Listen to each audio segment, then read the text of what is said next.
अरे हमारा पक्ष का सिद्धांत अलग है, इसका पक्ष का सिद्धांत अलग है। हम लोग अलग अलग दल में रह के एक काम कैसा कर सकता है? ये सब गुंडा लोग का काम है, बात करता है। चंद्रसेन जी बिल्कुल ठीक कह रहे हैं। ये तो पुलिस को बिना मतलब बदनाम किया जा रहा है। नहीं, ये तो आप कहते हैं, पर लोग तो कहते हैं कि जब दंगे भड़के तब दंगे वाली किसी भी जगह पर पुलिस सही वक्त पर नहीं पहुंची थी। अरे यही तो अपनी पुलिस की असली निशानी है। जब सब कुछ खत्म हो जाता है उसके बाद पुलिस आती है।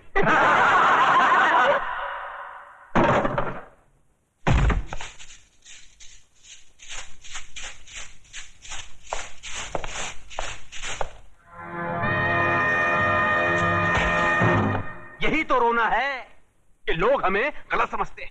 हमारी योजनाएं लोगों की समझ में नहीं आती। अब आप ही बताइए, झोपड़पट्टी की जगह साफ सुथरी कॉलोनी बने, टूटे फूटे गांव की जगह राहगीरों के लिए रिसोर्ट बने, इसमें देश की तरक्की नहीं है? बोलिए। पर लोग तो कहते हैं इसमें आपकी तरक्की ज्यादा होती है। सारा धन आप सब लोग मिलकर बटोर लेते हैं और डकार तक नहीं लेते।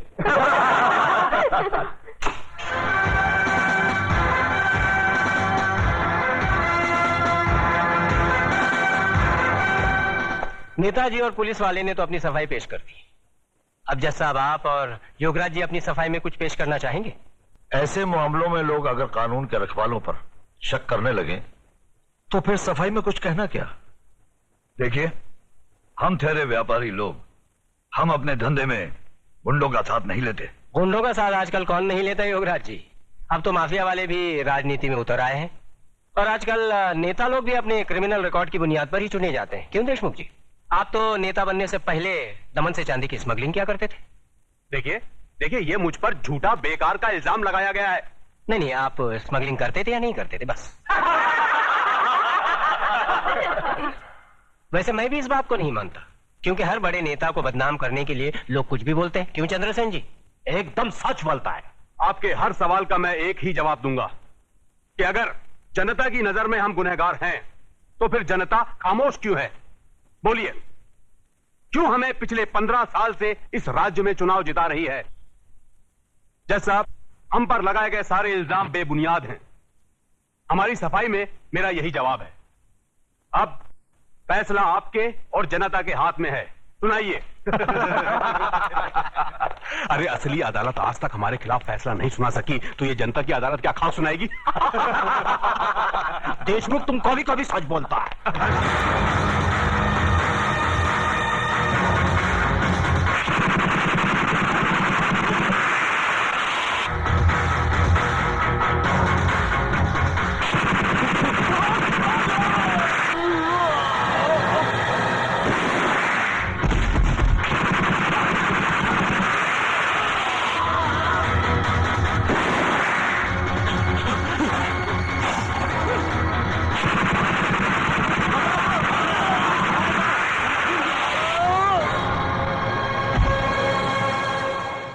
तुम्हें अपनी सफाई में कुछ कहना है?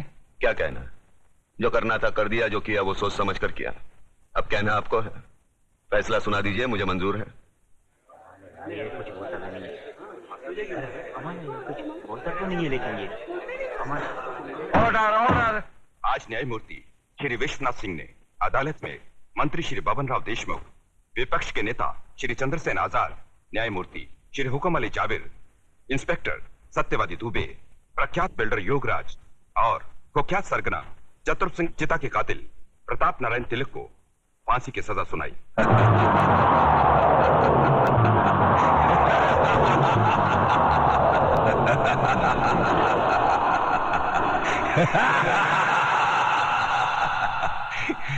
जिंदा आदमी के खून के इल्जाम में फांसी की सजा। देखा पकिया, हमें तो माता के आशीर्वाद और बुलेट प्रूफ जैकेट ने बचा लिया, मगर वो हराम का कानून की मौत नहीं, चतुर सिंह चिता की दी हुई मौत से मरेगा। पता करो कौन से जेल में है।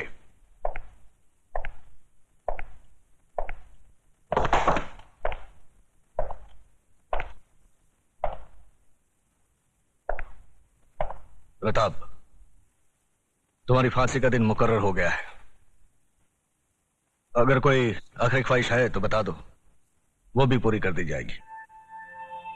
यहां ऐसे घुटन सी होती है। मैं इन चार दीवारियों में मरना नहीं चाहता। मुझे वहीं फांसी दे दो, क्रांति मैदान में, सबके सामने। जहां से इस देश में क्रांति की शुरुआत हुई थी। यहां ऐसे मरो तो जरा ज्यादा मरो, इतना सा मरने से क्या फायदा। सर, प्रताप से कोई मिलने आया है। मिलने दो।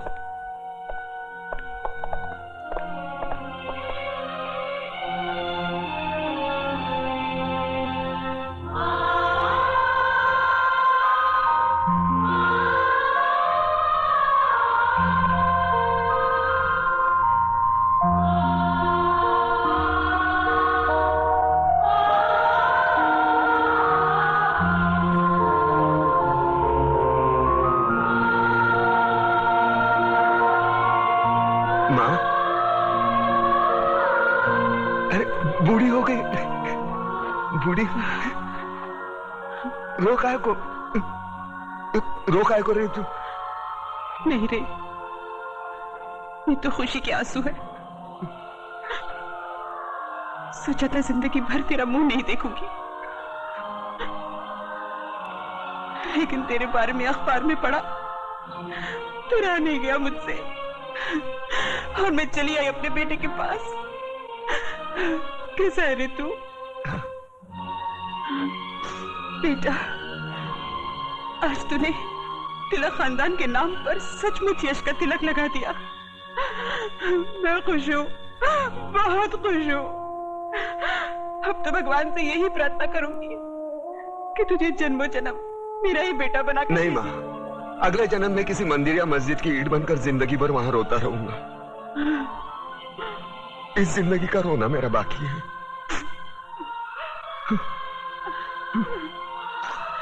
दुख सिर्फ इस बात का है मैं तेरे लिए कुछ कर नहीं सका। नहीं बेटा, तूने बहुत कुछ किया, मुझे सब कुछ मिल गया। तेरे दादाजी की आत्मा को भी शांति मिल गई। बस अफसोस एक ही बात का रहेगा कि तिलक खानदान का दिया जलाने वाला कोई नहीं रहेगा, कोई नहीं रहेगा।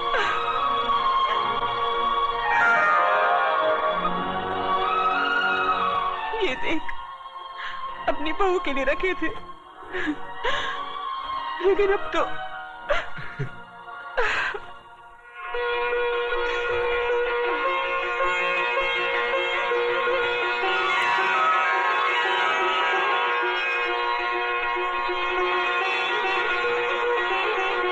माँ, ये कलम वाली बाई मेघा लिखती है, एक दिन के लिए हमारे खानदान की बहू बनेगी। सोच ले।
आ गए मेरी मौत का तमाशा देखने। अब मुझे लटका देंगे, जुबान ऐसी बाहर आएगी, आंखें बाहर आएगी, थोड़ी देर लटकता रहूंगा, फिर ये मेरा भाई मुझे नीचे उतार देगा, फिर आप चर्चा करते घर चले जाओगे, खाना खाओगे, सो जाओगे। तुम्हारी ये नामर्दानगी, बुज़दिली एक दिन इस देश की मौत का तमाशा इसी खामोशी से देखेगी। कुछ नहीं कहना मुझे तुम्हें, कुछ नहीं। तुम्हारी जिंदगी में कोई फर्क पड़ने वाला नहीं। अंधेरे में रहने की आदत पड़ी है तुमको। गुलामी करने की आदत पड़ी है। पहले राजा महाराजाओं की गुलामी की, फिर अंग्रेजों की, अब चंद गद्दार नेताओं की और गुंडों की। धर्म के नाम पर ये तुम्हें बहकाते हैं, तुम एक दूसरे के गले काट रहे हो। काटो काटो। ऊपर वाला भी ऊपर से देखता होगा तो उसे शर्म आती होगी, सोचता होगा मैंने सबसे खूबसूरत चीज बनाई थी, इंसान। इंसान नीचे देखा तो सब कीड़े बन गए, कीड़े कीड़े। रेंगते रहो, सटते रहो और मरो। आए और गए, खेल खत्म। क्यों जिए मालूम नहीं, क्यों मरे मालूम नहीं। कलम वाली बाई क्रांति लाना चाहती थी, कलम के जोर पर काले वर्तमान को खत्म करना चाहती थी। कौन समझा उसकी बात को? सब साले मुर्दे, जिंदा लाशें। किसे जगाती वो? मैं जाग गया, कुछ अच्छा काम करके जा रहा हूं, सुकून है। लेकिन ध्यान में रखना, तुम्हारी ये खामोशी कल तुम्हारे बच्चों के लिए रोना बन जाएगी। ये कानून वाले, वर्दी वाले नेता, इन्होंने अपना ईमान बेच दिया। एक दूसरे को जलाते वक्त तुम्हारा ईमान कहां गया था? भाड़ में।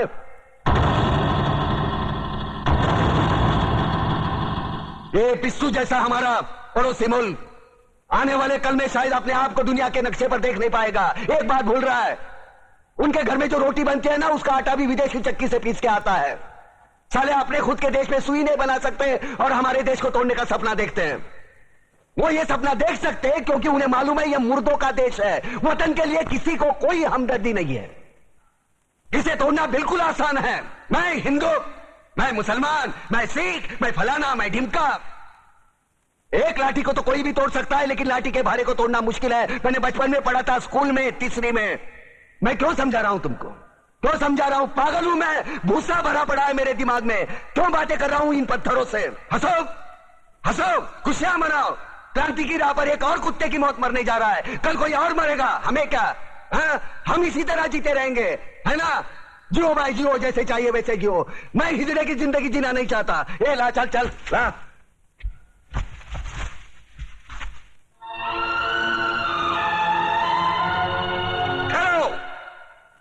ये फांसी नहीं हो सकती। उन देशद्रोहियों के खिलाफ जो सरकार को सबूत मिले हैं, उससे साबित होता है कि प्रताप ने उनको मारकर देश का उद्धार किया है। इसलिए भारत के राष्ट्रपति ने उसकी सजा माफ कर दी। ये रहे उसके कागजात।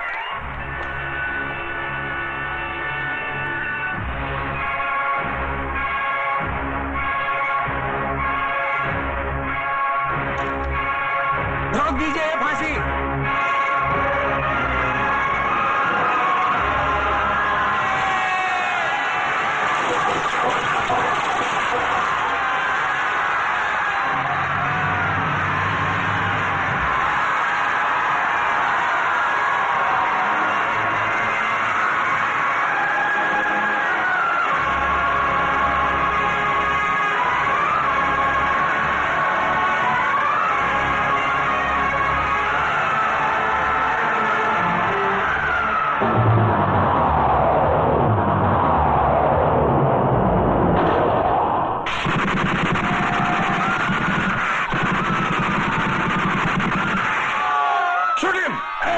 कमिश्नर, लाशों के ढेर बिछा दूंगा अगर हमारे बीच में आया तो।